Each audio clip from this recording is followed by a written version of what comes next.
Eva Braun a tourné 4 heures de film qui sont la matière brute de nos émissions. Nous les présentons sans montage, tels qu'ils ont été trouvés après la guerre. Un trésor historique.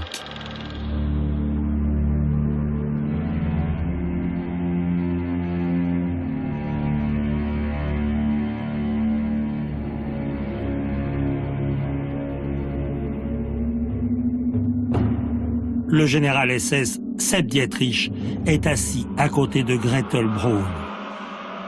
Il semble familier. Eva filme cet impitoyable chef de la garde personnelle d'Hitler. Elle le filme avec des enfants, car toutes ces brutes font comme Hitler, ils montrent qu'ils peuvent perpétrer des crimes de masse et être humains, très humains. Comme quoi le mal n'est pas banal. Il se donne les apparences du banal, mais il est le mal. Sepp Dietrich est un ancien boxeur devenu garde du corps d'Hitler dans les années 20. Remarqué par sa brutalité, il est l'un des assassins de la nuit des longs couteaux de juin 1934 et laissera derrière lui pendant la guerre dans toute l'Europe un long cortège d'atrocités, dont la plus connue est le massacre des prisonniers américains de la bataille des Ardennes.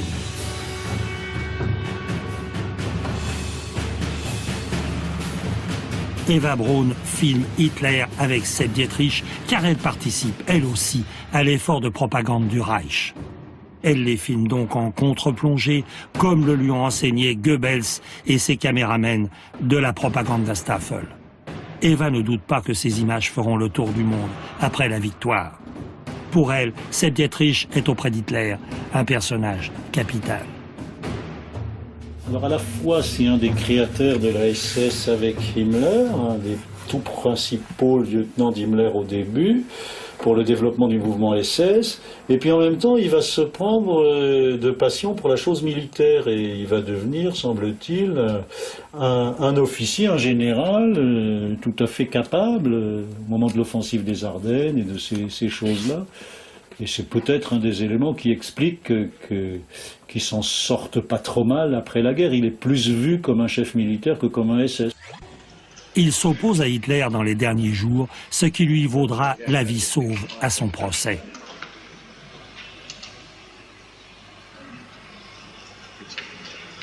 Fritz Eckmann.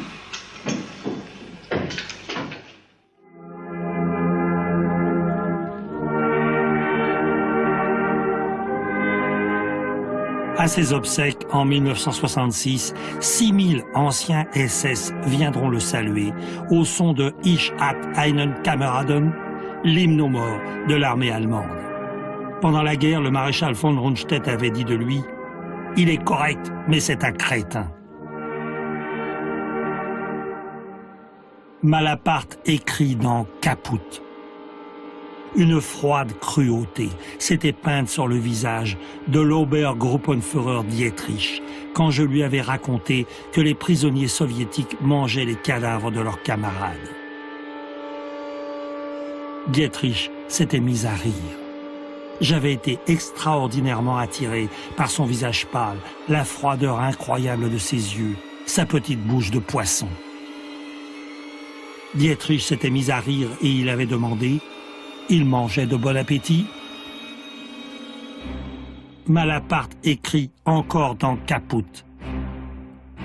Au cours de ma longue expérience de guerre, je m'étais rendu compte que l'Allemand n'a pas peur du tout de l'homme fort, de l'homme armé, qui l'affronte avec courage et lui tient tête.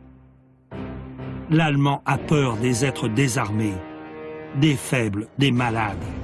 Ce qui pousse l'Allemand à la cruauté, aux actes les plus froidement, les plus méthodiquement, les plus scientifiquement cruels, c'est la peur des opprimés, des vieux, des femmes, des juifs.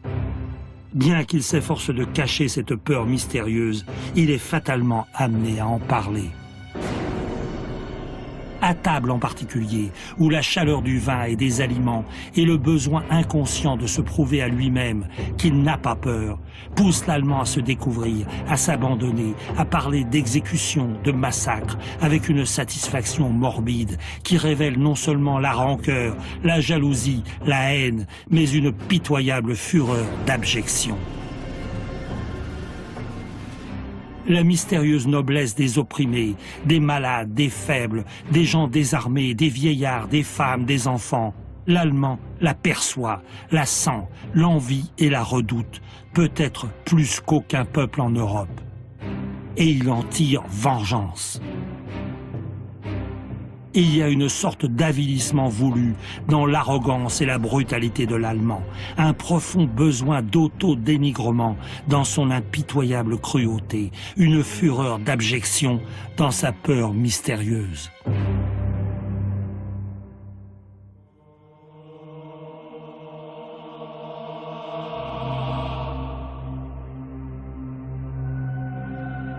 C'est vraiment là, dans ce deuxième hiver de guerre, qu'Eva Braun passe les bornes de l'indifférence au malheur du monde.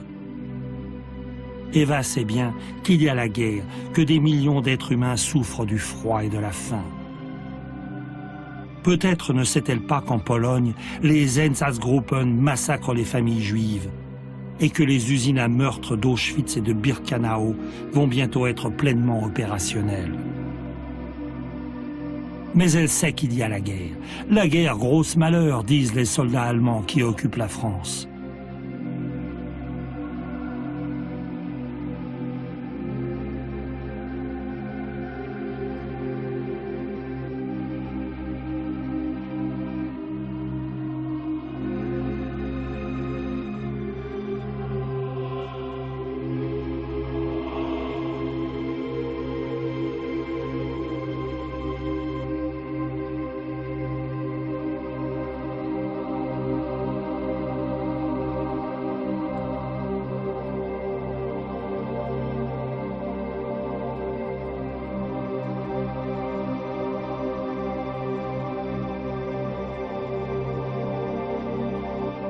Eva Braun a une vocation au bonheur. Son indécence, c'est son innocence. Elle est tellement heureuse auprès de Madame Morel.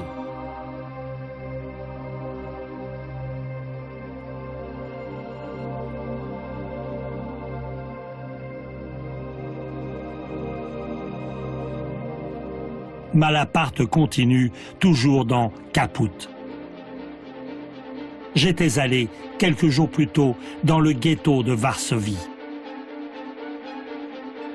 J'avais franchi le seuil de la ville interdite, ceinte de cette haute muraille de briques rouges que les Allemands ont construite pour enfermer le ghetto à la porte gardée par des SS armés de mitrailleuses. J'avais été atterré par le silence de glace qui régnait dans les rues, bondé d'une lugubre population apeurée et déguenillée.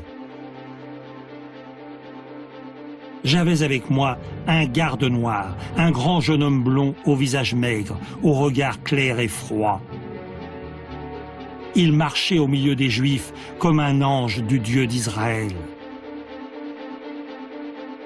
Le silence était léger, transparent. On eût dit qu'il flottait dans l'air. Au-dessus de ce silence, on entendait le léger craquement de 1000 pas sur la neige, semblable à un grincement de dents.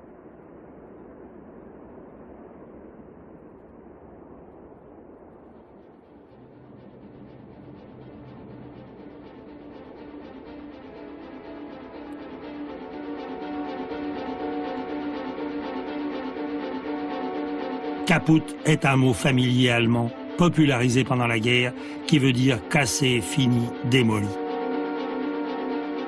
C'est un mot qui vient de l'hébreu caparot et a donné aussi le mot français capot à la belote. Le photographe personnel d'Hitler, Heinrich Hoffmann, commence à se demander si l'Allemagne, elle aussi, n'est pas caput. Il a encore le cœur à plaisanter avec le jeune docteur Brandt, qu'Hitler considère comme le type parfait de l'Arien.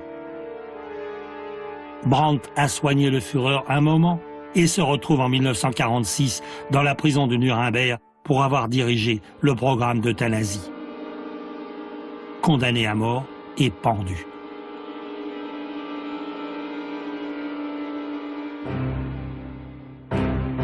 En 1944, Hitler, prématurément vieilli, usé et abattu par la tournure des événements, se raccroche à ses amis de toujours et surtout Hoffmann. Mais les paroles de réconfort ou les rêves d'armes secrètes ne sauveront pas Hitler et son gang d'assassins. Après la guerre, dans un tribunal glacial, Heinrich Hoffmann sera jugé et à travers lui, la propagande du Reich. C'est le procès de Goebbels qui n'a pas eu lieu puisque le ministre s'est suicidé. C'est le procès des 5 millions de clichés pris par Hoffmann depuis le début du nazisme. Mais la Propagandastafel de Goebbels et les photographes professionnels et amateurs venus du monde entier ont fait un nombre astronomique de portraits et de plans d'Hitler. Et Hoffmann peut se défendre. Il n'est pas le seul à l'avoir encensé, le Führer. Il n'est vraiment pas le seul à avoir écrit des livres. Hoffmann se défend avec l'énergie du désespoir devant des juges qui ricanent, mais qui, peut-être, siégeaient il n'y a pas si longtemps dans les tribunaux du Reich. La sentence sera modérée et Hoffmann s'en tirera plutôt bien par rapport à ce qu'il a fait. Regardez-le, à peine 3 ans plus tôt sur la terrasse, filmé par Eva, faisant le bouffon pour Hitler, avec les autres nazis comme ici Hermann Hesser, autre personnage insensé de la bande. Hesser est l'auteur d'un ouvrage fondamental, publié à Berlin en 1939, La peste juive. Hesser, c'est un vieux compagnon, c'est un des premiers compagnons de Hitler dans le parti nazi vers 1920. Un antisémite fou aussi. Oui, oui, oui. Et qui n'est pas un intime de Hitler, mais justement, c'est significatif que de temps en temps, il le rencontre et il l'invite au Berghof. Il y a aussi un effet de retrempage dans les origines, là, très clairement. Voilà, il est avec Hesser, qui a l'air vraiment d'un crétin. Vraiment. Il était secrétaire d'État au tourisme à Hesser. Vous vous rendez compte, en 1943. En pleine guerre, il devient secrétaire d'État, oui. Au tourisme. Le tourisme en Allemagne, ça devait être quand même limité, non? Alors évidemment, ça paraît comme une blague de se dire qu'il est ministre du tourisme dans l'Allemagne, alors qu'il y a 2000 bombardiers qui dévastent l'Allemagne tous les jours, en permanence. Eh bien, ça a du sens si on se place dans une espèce de rêve comme ça, éveillé, en se disant, après la victoire, ça sera le plus grand pays d'Europe au point du tourisme. C'est en fait une idée après la victoire, quoi.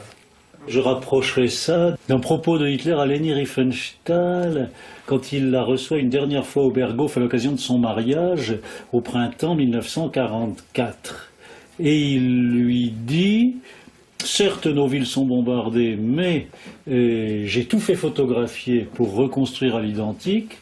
Et puis, vous savez, grâce à moi, l'Allemagne a gagné des régions touristiques très importantes, en Autriche et dans les Sudètes en particulier. Et donc, il n'y a plus aucune raison que les Allemands aillent en vacances à l'extérieur. Ils pourront, grâce à moi, aller en vacances en Allemagne. Et là, quand il dit ça, il ne pense pas à l'Ukraine et à la Crimée. Il pense aux Sudètes et au Tyrol. Donc, il peut y avoir un sens de donner un ministère du Tourisme à un très vieux compagnon du parti, qui n'a pas brillé spécialement par sa compétence, mais que Hitler fétichise un peu comme un vieux compagnon, un peu garant de la réussite malgré tout de son entreprise, parce que la Providence est de son côté, et donc il multiplie justement vers la fin ces gestes qui sont comme des appels désespérés à la Providence. Quand on voit ces images-là, qui sont des images à la fois intimes, décontractées, mais en même temps qui sélectionnent, qui isolent des personnages d'une extrême importance et dont je pense Eva comprend l'extrême importance.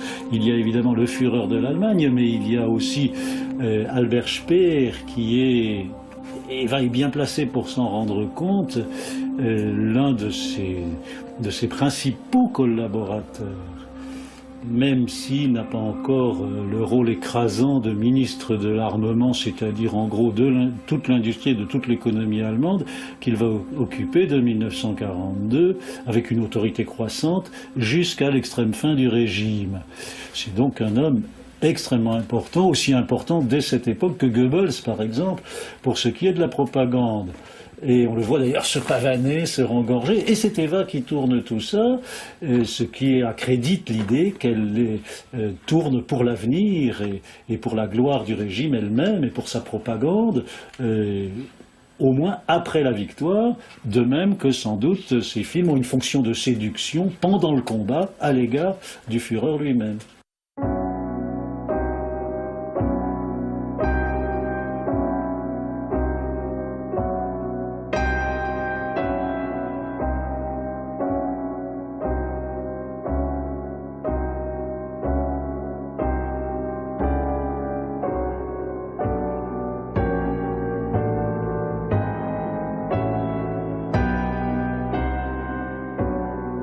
Après Speer, ils n'ont pas de grandes discussions politiques, mais enfin, de temps en temps quand même.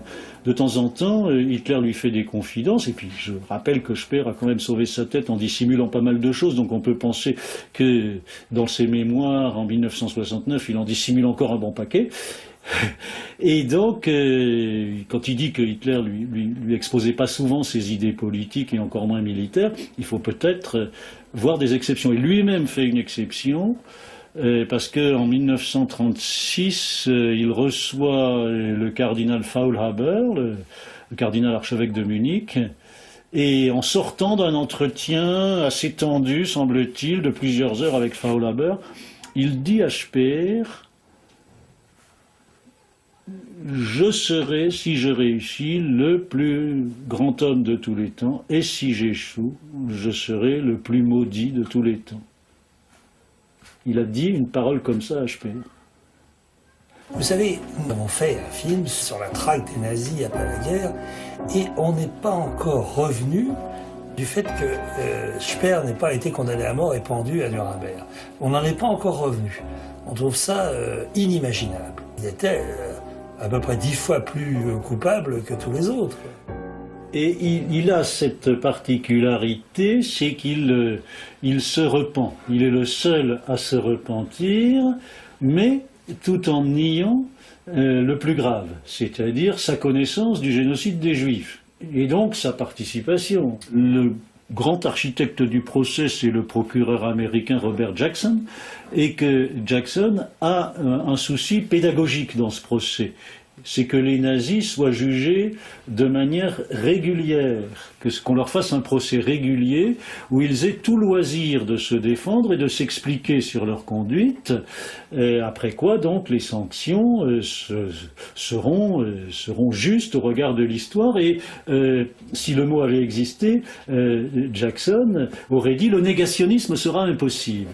C'est vraiment son but, que ce ne soit pas une justice de vainqueur, une justice barbare de quelqu'un qui a la force pour lui, mais que le droit s'introduise. Et donc le repentir de Speer, le fait que Speer reconnaisse un peu de sa responsabilité, et que, à ce titre, il n'écope que de 20 ans de prison au lieu de la peine capitale, c'est une chose qui... Je ne dis pas que Jackson l'a voulu, parce que ça s'est joué un petit peu dans le hasard des délibérations et des bisbilles, notamment américano-soviétiques, dans ces délibérations, puisque, disons, les soviétiques voulaient tuer tout le monde et les occidentaux étaient plus portés à l'indulgence. Donc il y a eu une négociation un peu de marchand de tapis, où Speer s'est pris ses 20 ans, qui ont d'ailleurs été, je ferai observer pour lui, la peine la plus dure possible, puisque c'est un quadragénaire. Il prenait 10 ans.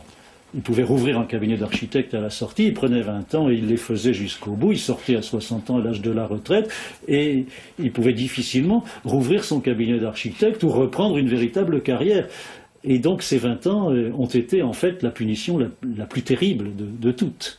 Mais c'est vrai qu'il a sauvé sa tête d'une manière parfaitement anormale et immorale par rapport à quelqu'un comme Sauckel, qui était en quelque sorte son subordonné, puisque lui commandait tant de millions de travailleurs pour son économie, et c'est Sauckel qui les rasiait dans l'Europe entière, et à ce titre a été pendu. Baldur von Schirach, condamné comme Speer à 20 ans de prison, avait été le chef de la jeunesse hitlérienne. Il avait épousé la fille d'Hoffmann, le photographe. Hitler l'avait nommé en 1940 Gauleiter de Vienne, c'est-à-dire véritablement vice-roi d'Autriche. Au Berghof, il faisait de longues promenades conciliabules avec le Führer. Son parcours est assez étonnant. Il a tout faux. Né à Berlin en 1907 d'un père aristocrate et d'une mère américaine, il aurait pu rester tranquillement aux États-Unis. Mais il était devenu antisémite en lisant les œuvres du constructeur d'automobiles Henry Ford. Il avait rejoint Hitler dès le début. Il est fasciné, vers l'âge de 16 ans, par un discours de Hitler et évoque la galère. Et par ailleurs, il est beaucoup plus compromis qu'il ne l'a dit. Il a prétendu n'avoir rien connu du génocide des Juifs, par exemple. Juste, en tant que Gauleiter de Vienne, à partir de l'automne 1940, on sait qu'il restait 60 000 Juifs à Vienne quand il arrive, et il les a rapidement fait partir, mais il ne savait pas, et même son jugement à Nuremberg dit... On n'est pas sûr qu'il ait su vers quelle destination ils allaient quand il a chassé ces 60 000 Juifs de Vienne. Donc voilà, il a aussi sauvé sa tête d'une manière scandaleuse. Par ailleurs, on apprend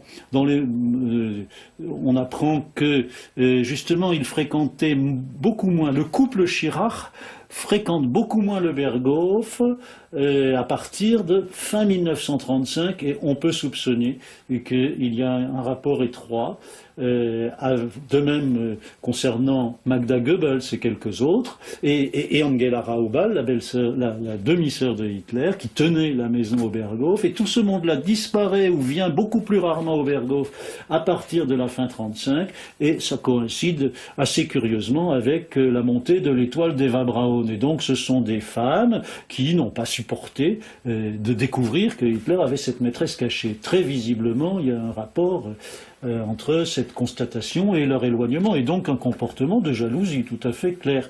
Donc du coup, le couple Schirach vient beaucoup moins au Berghof, mais nous apprenons que le dirigeant nazi qu'il fréquentait le plus s'appelait Heinrich Himmler.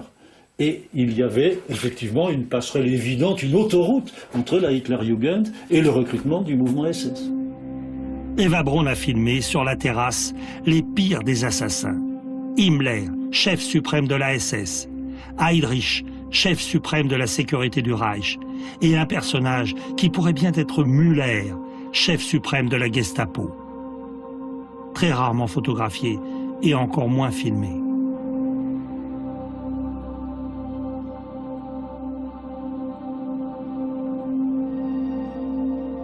Pour être si proche de tels monstres, Eva Braun devait forcément en savoir plus long sur les crimes et les camps. Là-dessus, je répondrai par l'incident avec Henriette Hoffmann, épouse von Schirach, incident qui a lieu en début juin 1943, et qui prouve, je crois, la manière dont Hitler tenait à l'écart les femmes des aspects les plus noirs de son régime. Henriette revient d'un voyage en Hollande où elle lui dit qu'elle a vu le départ de femmes juives pour une destination inconnue. Elles étaient maltraitées, on mettait les Hollandais à l'écart en disant « les Ariens, tirez-vous ». Elle-même a vu ça depuis sa chambre d'hôtel. Elle est extrêmement choquée, elle dit, comme on dit toujours dans les dictatures, le Führer n'est certainement pas au courant, sauf qu'elle vient de lui poser la question elle-même un soir où le couple est en visite au Berghof. Et en précisant qu'elle l'a fait après qu'Eva s'est retirée pour la nuit. Et Hitler, à ce moment-là, monte sur ses grands chevaux et lui explique notamment, en mettant ses mains en coupe, il lui dit, vous comprenez, il y a le sang allemand qui coule tous les jours. Et alors, si on ne veut pas que ça soit en pure perte, il faut qu'une quantité égale de sang juif coule également tous les jours.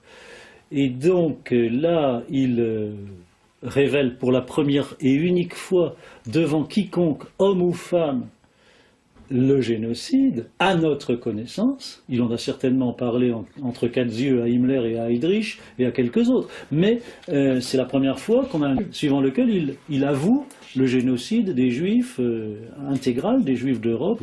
Et en même temps, on voit bien qu'il n'en a pas parlé à Eva Braun. Hitler ne voulait pas entendre une femme parler de questions politiques et encore moins militaires. Pour Hitler, la femme, c'est le repos du guerrier. Les délicieuses images des films d'Eva reposent ce guerrier, abreuvé chaque jour de sang qui coule et de divisions qui disparaissent. La femme montre ses tailleurs haute couture et visite le zoo de Berlin qui va devenir le principal centre de la FLAC, la DCA, dont le tonnerre et les éclats effrayeront les animaux de la jungle. Eva montre son talent de cinéaste amateur en s'attardant sur ces pauvres bêtes dont certaines seront mangées pendant la bataille de Berlin.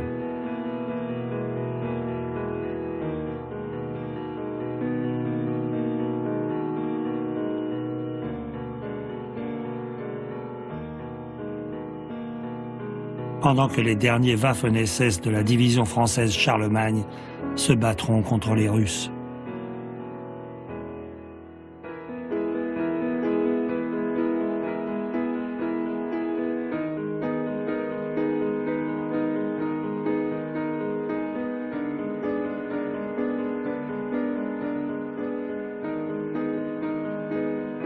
La femme doit faire du tourisme, ce que les films d'amateurs d'Eva Braun montrent abondamment. Son chef-d'œuvre, c'est le fameux voyage en Italie qu'elle projetait sans arrêt. On la voyait s'arrêter longuement, avec une satisfaction de parvenue, sur ses malles et ses sacs nécessaires à un voyage d'une semaine. Elle a en particulier une collection étonnante de sous-vêtements en soie, des dizaines de combinaisons et beaucoup de porte-jartelles de différents modèles. Elle a pu aussi multiplier son trésor de bas de soie à la suite de la prise de Paris par la Wehrmacht.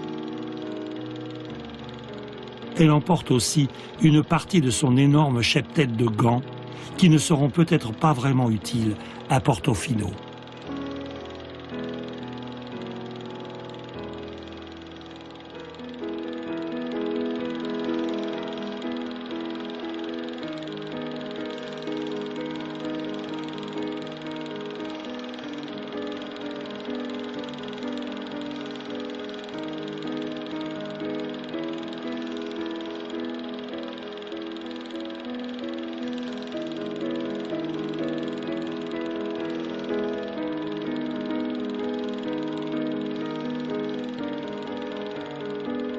Ce qui nous donnera ensuite d'intéressants documents filmés sur la mode des années 40 et particulièrement celle des maillots de bain.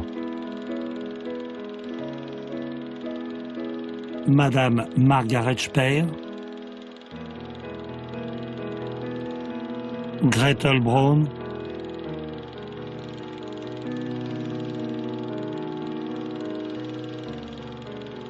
un petit colporteur fasciste de Portofino, personnage d'Amarcord de Fellini.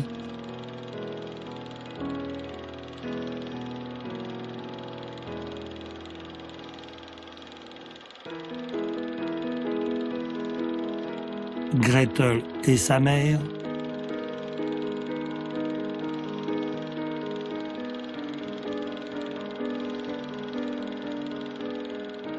Deux touristes allemandes facilement reconnaissables.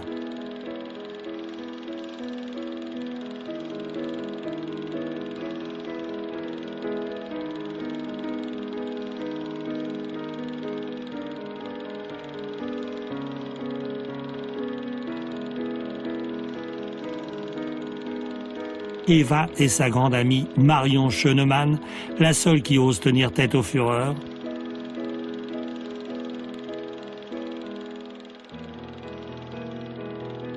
La vente de l'artisanat des religieuses d'un couvent de Florence.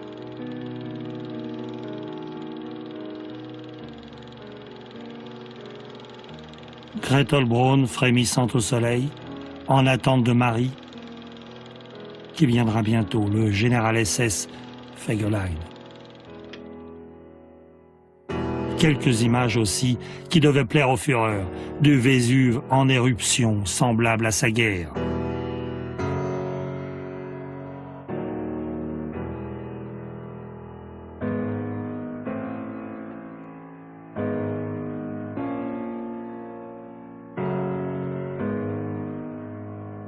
Et de ruines.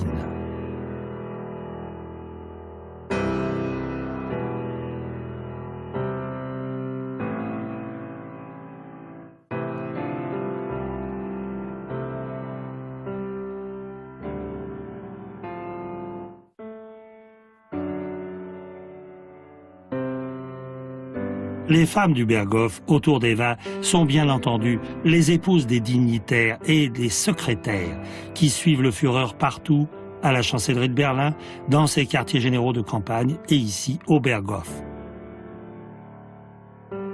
La plus remarquable semble être Gerda Christian, dont Eva est jalouse d'être aussi proche du Führer. Née Gerda Daranowski en 1913, elle était devenue, en 1937, la principale assistante d'Hitler. Elle épouse un officier de marine et devient Gerda Christian. Elle sera fidèle jusqu'au bout au Troisième Reich et même jusqu'à sa mort en 1997. Dans son livre « Les tentatrices du diable », François Delplat rapporte ses propos de secrétaire recueillis après la guerre. Pendant les repas, Eva Braun se mêlait très peu à la conversation, du moins dans les premières années.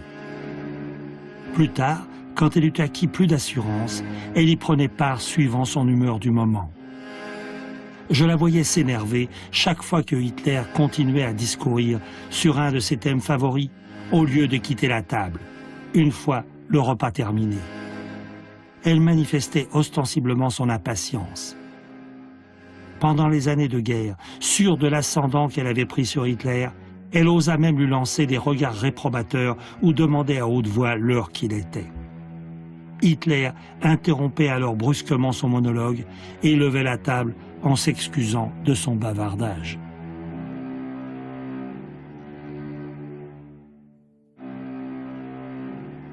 En fait, c'est le premier biographe d'Eva Braun, Neringen, qui a résumé la position de la jeune femme dans la vie d'Hitler. Son rôle essentiel était de mettre Hitler en confiance par sa présence physique, de l'amadouer, de le soigner, de l'apaiser par l'assurance constante de son dévouement, de lui témoigner qu'il pouvait se fier à elle, lui qui ne faisait confiance à personne.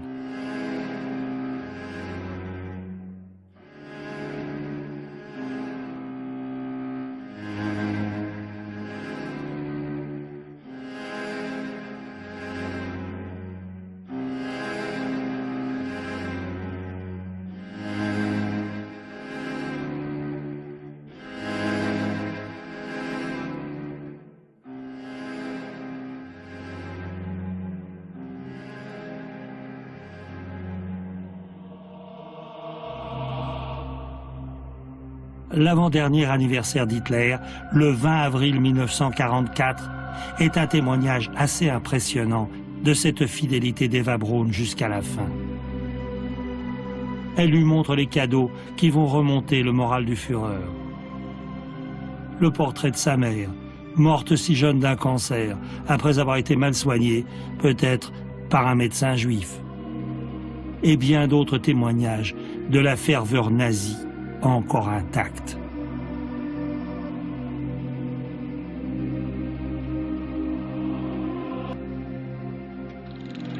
Pourtant, Eva Braun visionne chaque semaine les Deutsche Wochenschau, les actualités de guerre qui montrent la retraite de la Wehrmacht. Alors elle chasse cette image dérangeante et se détend en visionnant des films interdits au reste des Allemands par la censure nazie. Un jour, on a projeté « Autant on emporte le vent ». Ça, c'était nouveau. Au Berghof, c'était Eva qui choisissait les films. Elle disait à notre projectionniste quel film elle voulait. Ensuite, on l'appelait Berlin. Et le coursier, qui faisait tous les jours la navette avec le lieu de résidence du Führer, nous apportait les films.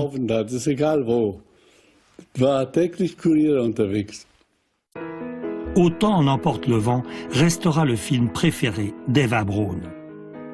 Hitler est jaloux de Clark Gable et préfère Le Dictateur de Chaplin qu'il verra 10 fois et qui le fera toujours rire.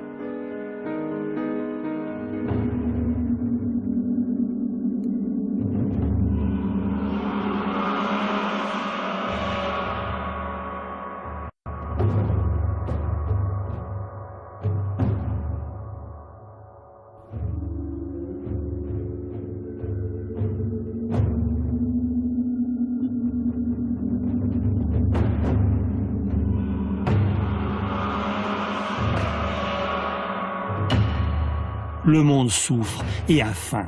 Et l'indécence, c'est qu'Eva Braun, en juin 1944, organise le fastueux mariage de sa sœur, Oni Day. Eva Braun n'aura jamais manqué de rien et se sera gavée de pâtisseries, alors que dans toute l'Allemagne, le beurre est devenu une denrée extrêmement rare.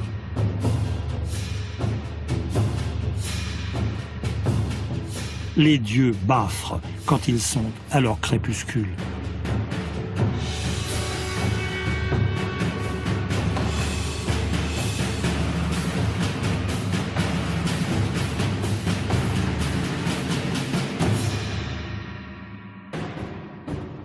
Eva Braun, pendant la terrible souffrance des soldats de la Wehrmacht dans la neige de Stalingrad, avait refusé de donner au moins l'un de ses nombreux manteaux de fourrure.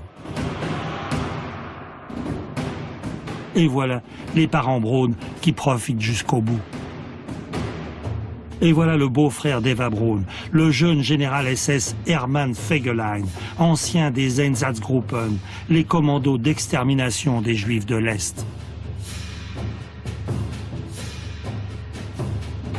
Il sera arrêté, complètement ivre, dans le lit d'une espionne au dernier jour de la bataille de Berlin, et Hitler le fera fusiller pour trahison, malgré les supplications de Gretel Braun enceinte. Eva ne tentera rien pour le sauver.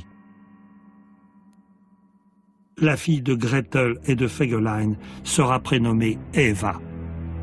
Elle se suicidera à 20 ans à la suite d'un chagrin d'amour. Hitler a échoué en provoquant la mort de 50 millions d'êtres humains, un océan planétaire de ruines et le plus grand gaspillage de ressources de toute l'histoire. C'est beaucoup pour un seul homme, qui sait maintenant que tout est fini, que l'armée rouge est aux portes de Berlin.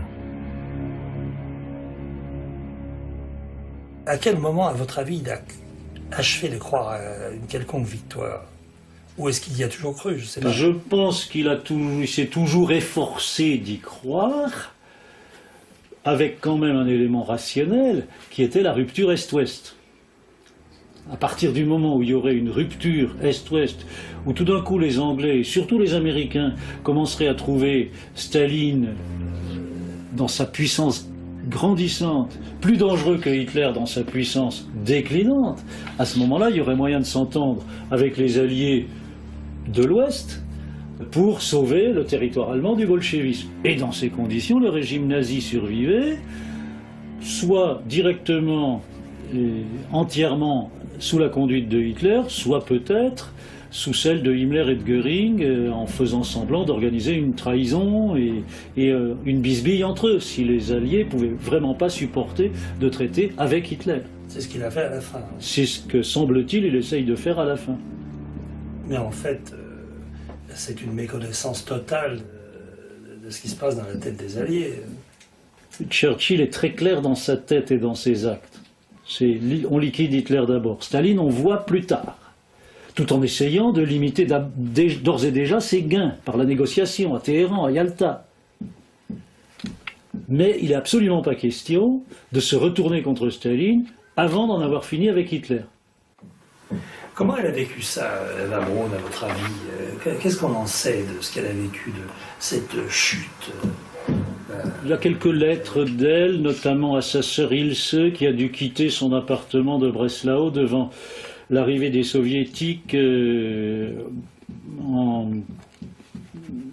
au début de l'année 45, et elle lui écrit « C'est bien que tu aies gardé les clés parce que tu pourras y revenir dans 15 jours ». Donc elle s'efforce elle-même d'y croire, et en même temps, elle fait tout comme lui, les gestes qu'il faut, les testaments, elle partage ses bijoux, elle fait connaître ses dernières volontés à son entourage en temps utile, elle écrit ses lettres d'adieu, et donc elle est lucide sur le fait que si ses espoirs sont déçus, il n'y a qu'une issue, c'est le suicide commun. Le SS Rokusmisch était dans le bunker. Hitler hat sich verabschiedet. Im Gang habe ich sprechen. J'ai entendu Hitler parler dans le couloir. Moi, j'étais au téléphone et Hitler parlait à voix basse. Mais je l'ai entendu quand même.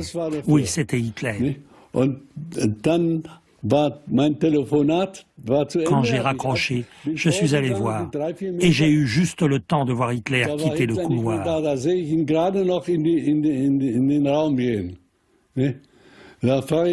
J'ai demandé aux autres, qu'est-ce qui se passe?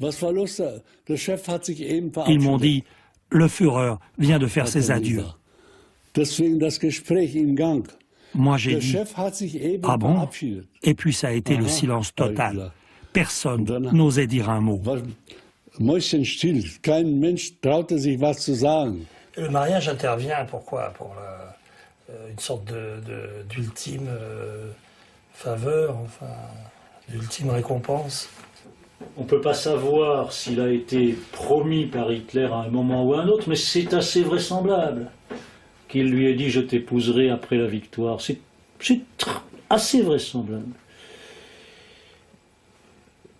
Donc, au moment où le suicide est décidé, quand les dernières tentatives de séparer l'Est et l'Ouest échouent, on peut les situer très clairement dans l'après-midi du 28, quand les Alliés se mettent à parler à la radio des tentatives ridicules de Himmler pour signer une paix séparée avec l'Occident.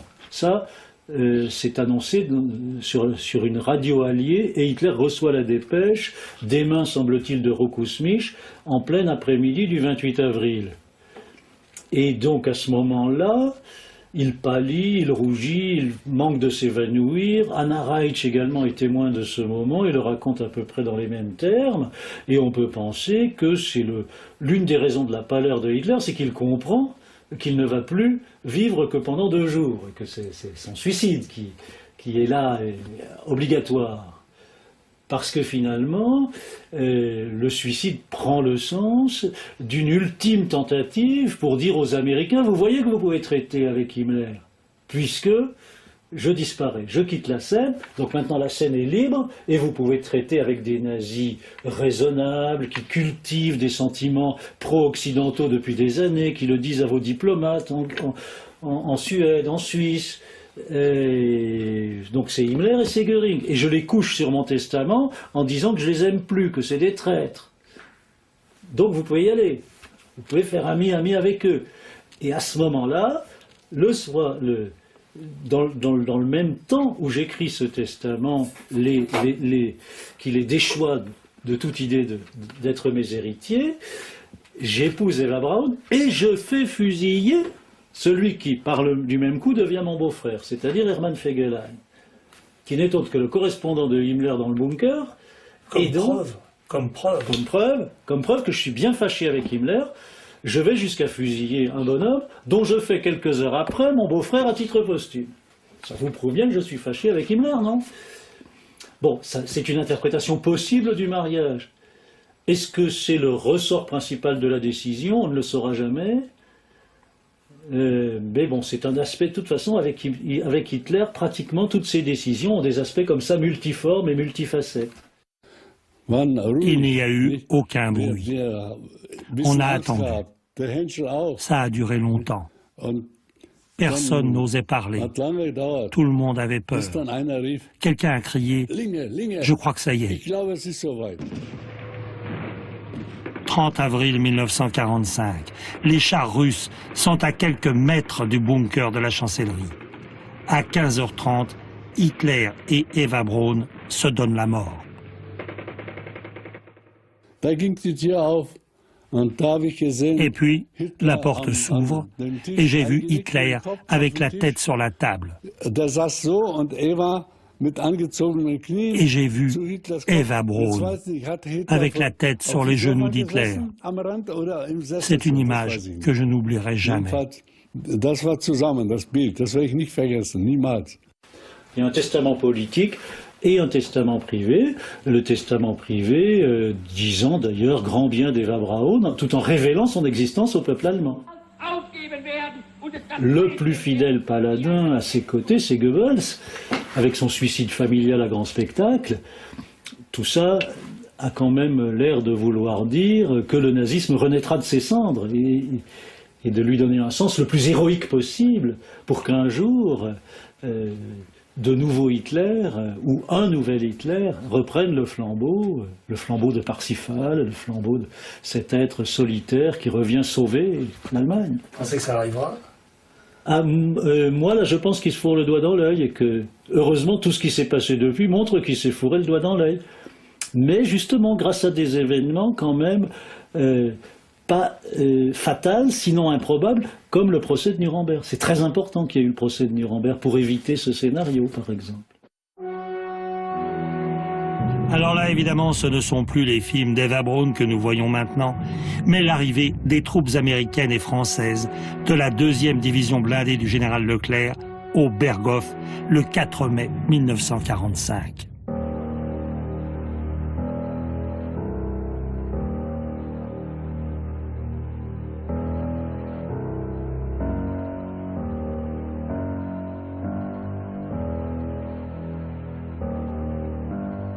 Dans ces ruines, chacun de ces soldats pouvait se dire qu'il n'avait pas combattu en vain. Tout semblait encore possible. C'était le temps où l'innocence avait vaincu l'indécence. Le temps où un capitaine de parachutistes de la 101e division aéroportée américaine, installé devant l'écritoire en or de Göring, faisait l'inventaire des œuvres d'art pillées dans toute l'Europe.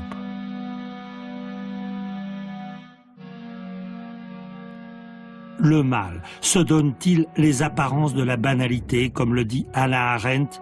Y a-t-il donc une banalité du mal qui le rend si dangereux parce qu'il est dissimulé, camouflé, d'allure débonnaire et inoffensif?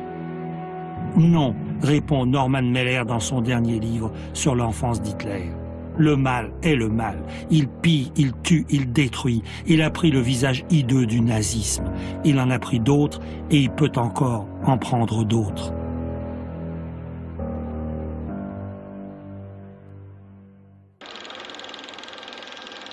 Voilà ce qu'Eva Braun filmait quand elle montait au nid d'aigle dans la grande Mercedes.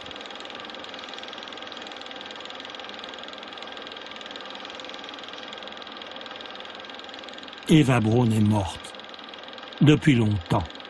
Et voilà ce que nous pouvons filmer aujourd'hui.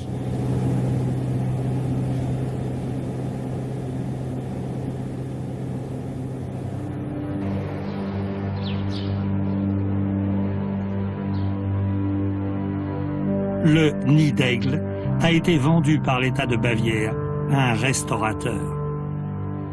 Les touristes viennent y faire une cure d'altitude comme les enfants de Martin Bormann. Mais leurs enfants savent-ils ce que furent ces fantômes? Ils incarnèrent la banalité du mal.